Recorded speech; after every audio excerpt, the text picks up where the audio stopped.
Welcome to the channel. Thank you everyone for tuning in.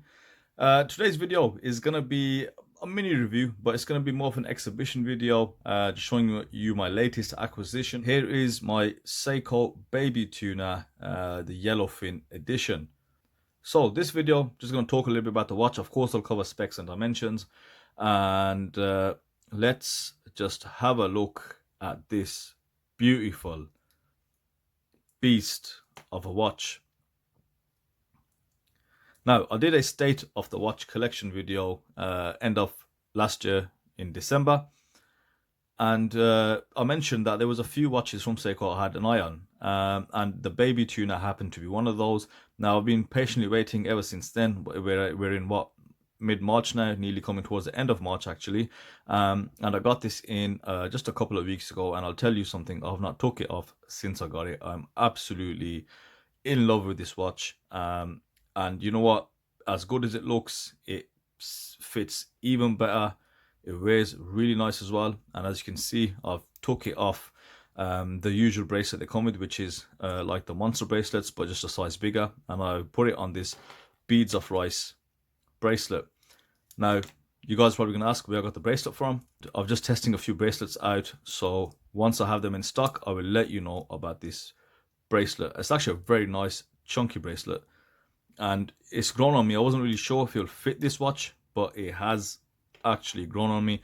I think, for my personal taste anyway, I think it looks okay. So wrist check, I'm wearing the frost dial version of the baby tuna, and I actually had this on order, and then I went ahead and bought this. Now, what did I pay? If you're interested, I rarely buy brand new Seikos, with a couple of exceptions. This one was brand new because it was imported, but with this one, I actually got it secondhand from eBay, and you can see it's in wonderful condition. And I paid just under £210, including postage. So that was a bargain, no doubt. Usually these go for quite a bit more than that, but that's with eBay. You got to be patient. You got to just wait, and hopefully you will get what you're after. So you don't have to pay silly Seiko prices at all.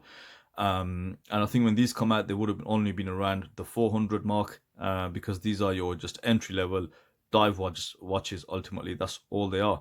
But the thing with Seiko, why do you go for Seiko? You know, I do a lot of homage watches in my videos. I look at a lot of homage watches, but most of my collection is actually original, which as a reviewer puts me in a good place to actually accurately gauge these homage watches and tell you how good they actually are in comparison to the original counterparts. The biggest problem is with Seiko, people complain about the prices, but secondhand market, that's where it's happening. Having said that, it is ridiculous at the moment on eBay. The secondhand prices have just gone up on so many different things, and it doesn't even make sense. But enough of that, let's talk about this watch. Let's talk about dimensions. Now, it looks like a big watch, right? You think, oh, it's quite big, hefty. It does have the heft, but let me give you the dimensions. The case diameter, it's only 43.5 mil across. The lug to lug is 50 millimeters, and the thickness is only 13.5. Now, I've said this time and time again that Seiko are the absolute kings of making big watches wear really small. Well, not really small, but wear really, really well. You've got a lug width of 22 millimeters, and you've got a bezel size of 41.5 mil. The weight of the watch with this very short bracelet, I've removed, I think, every last link that you could remove, is 180 grams, so a very substantial weight indeed. So this baby tuna, what is it? Basically, it's the tuna and the monster had a baby, and then we got the baby tuna monster, because you've got the monster style bezel, which you can see with that pip. You got the numbers all in white with a yellow. I love that yellow going across to 15 minutes. And the thing with this watch, why it looks so striking and it catches your eyes, because of the contrast that's going on. So you've got a stainless steel body, you've got this black dial with white markers, and the yellow on the minute hand, on the tip of the second hand, and of course on the actual bezel. Amazing color combination. Samurai style hands, tuna style hands, whatever you want to call them. And you got Seiko 12 o'clock, and you got the minutes actually printed just under the hour markers, and you've also got a minute track. The chapter ring, again, almost identical to the Seiko Monster, and great sort of tapered indices, a dual indice at the 12 o'clock, lovely shape, again very similar to the Seiko Monster, and you've got a longer tapered indice. So Lumi Bright technology, just check that out. There's a slight bit of difference on the frost, I think, but Seiko have this ability to have the same lume, but then they put this sort of blue tinge in it, and they can also make it green as well. Now, we know how good this lume is, longevity, brightness, everything. Seiko do have very, very good lume, and that's absolutely stunning. I love how this watch looks. You've got a brushed shroud, and notice the curve here. Notice the attention to detail, how that fits in with the crown. It's an unsigned crown. Obviously, you have to spend £200 more to get a signed crown from Seiko. Screw in shroud, and I have taken the shroud off, and you really can't wear it without the shroud. It does look a bit bare bones because it's actually got lugs at the bottom which stick out, so once you take that off, it just doesn't look right. But having said that, I think with the shroud, it's such a good looking watch. And I know, looking at the comments and on the Instagram post, a lot of people do like this watch, and I think this was the era where Seiko were just making killer watches. So I'll put it on the wrist quickly.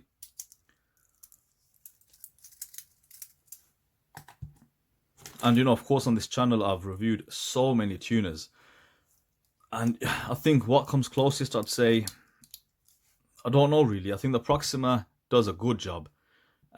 Steel Dive is slightly unrefined. It just needs more refinement. And that's it. I've looked at, I think I've looked at the 1 kilometer models as well. So I don't know. But of course it is because of Seiko, super iconic watch, and you know, for them to make this version, again, it's just something different. And this is where hats off to Seiko. I don't know about recently. I think they're coming out with a lot of reissues, and they're not really being as imaginative as they were, but especially in this era and before, amazing design aesthetics. Just have a look at that. And you know, Seikos get ripped left, right, center in China, so we've got to remember that if without this, we would not have literally 80% of the homages out there, if not more. But that is a very, very stunning watch.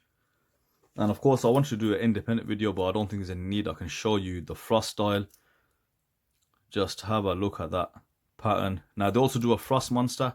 And I was thinking about this. I think you can put the whole chapter ring, dial, etc. into a monster and it will fit.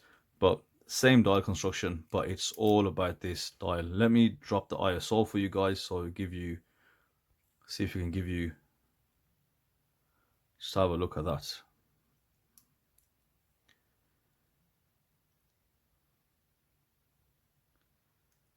Now, for the money, right? Tell me this.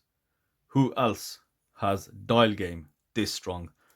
I don't know. I mean, I don't know of many other watches, to be honest. I'm pretty polarized. I get that. But Seiko's dial game is untouchable, whether or not you're looking at the Manta Ray editions, you're looking at the Paddies, if you're looking at all the special editions, the Zimbi editions, the Thailand specials, all those, you know, editions that they do, you know, even at Grand Seiko level, their dial game is super.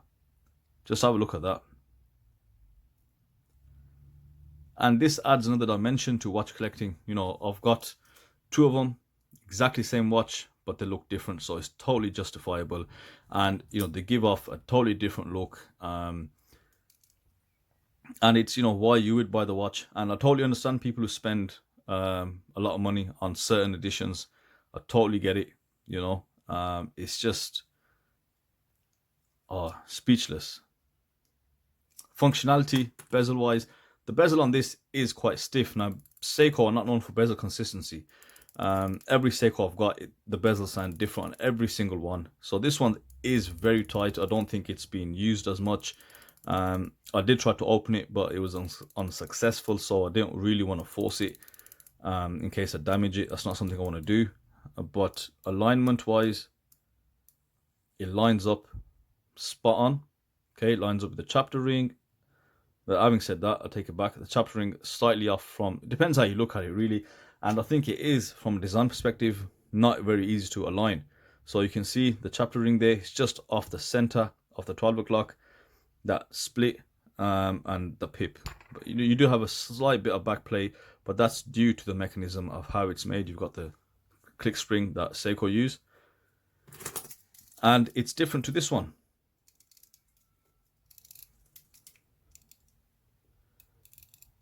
This one's a bit better. It's not as tight, but it sounds so different, very sort of mechanical.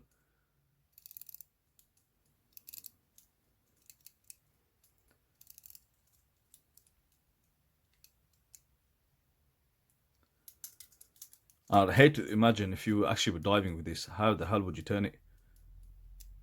But yeah, alignment's good.